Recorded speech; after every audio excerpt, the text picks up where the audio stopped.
Salut tout le monde et bienvenue dans cette vidéo. Donc aujourd'hui, par rapport aux évolutions sur SketchUp Pro 2025, nous allons voir l'outil texte. Alors en premier, ce qui va être intéressant de vous montrer, c'est que là on est sur la version 2024 pour que vous puissiez comprendre ce qui se passe. Par exemple, si je prends ici l'outil texte, je vais faire un clic et avoir quelque chose comme ça. Très bien, pour l'instant, rien d'extraordinaire. Si je prends après par exemple l'outil déplacer, je vais venir sur mon arête et vous allez voir que celui-ci, et je vous l'encadre en rouge, il évolue en fonction de ce que je note. Enfin, en fonction de ce que je fais au niveau du déplacement de mon arête. D'accord? Donc, pour l'instant, très bien. Si je prends maintenant l'outil texte, vous le retrouvez juste en dessous de l'outil cotation. Quand vous allez cliquer par exemple sur une surface, vous allez avoir donc un clic, puis un autre clic, puis encore un clic pour valider. Vous allez avoir la superficie de votre surface. Vous avez de même par rapport à une arête. Par exemple, si je viens ici, vous voyez qu'on a automatiquement ce genre de choses. On aura de même aussi par rapport à un composant. Si je viens ici, je vais avoir le nom du composant sous réserve que celui-ci a été défini, bien entendu.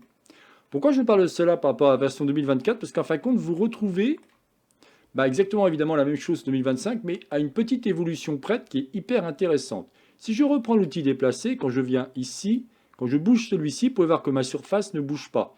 Et ça, c'est vraiment pas cool. Parce qu'en fin de compte, vous êtes en train de déplacer votre élément, vous avez mis une flèche, et malheureusement, il ne met pas à jour. Ni au niveau de ma surface, ni ici. Si je viens comme ça, vous voyez qu'il reste toujours à 2,90. Donc c'est pas terrible. Regardons maintenant la différence par rapport à SketchUp Pro 2025. Donc là, on se retrouve sur la version 2025 et on va faire pareil. Donc on va utiliser l'outil cotation. On va venir faire un clic, et on va faire quelque chose comme ça.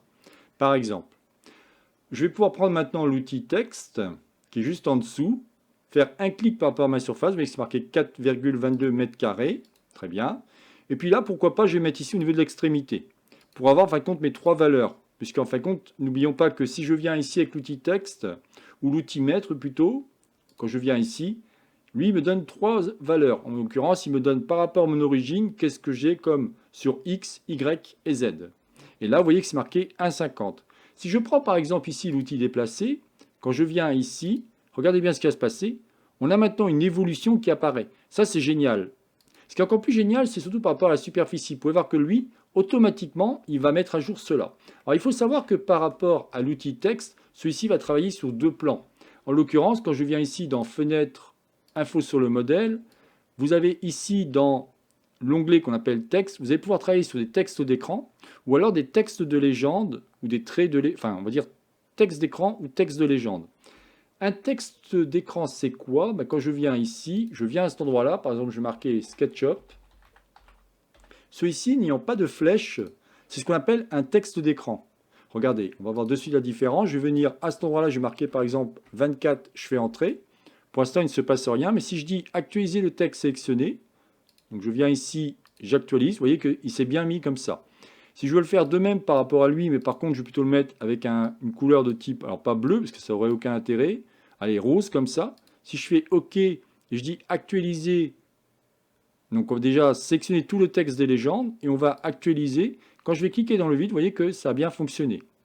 Donc tout ça pour vous dire qu'en fin de compte, vous allez pouvoir travailler par rapport à l'outil texte. Et les grosses évolutions que je trouvais intéressantes, c'est que maintenant, si vous avez fait des flèches de partout avec l'outil texte par rapport à différentes superficies et que la personne demande de changer celui-ci, il n'y a aucun problème, vous pourrez le faire sans souci puisque maintenant la version 2025 permet de modifier cela.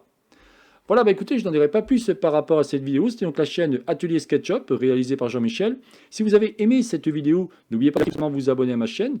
N'hésitez pas à me poser des questions si vous voulez en savoir plus sur SketchUp, Layout ou Twinmotion. Je me ferai un plaisir de vous répondre. Je vous souhaite une excellente journée et à la prochaine vidéo. Bye bye.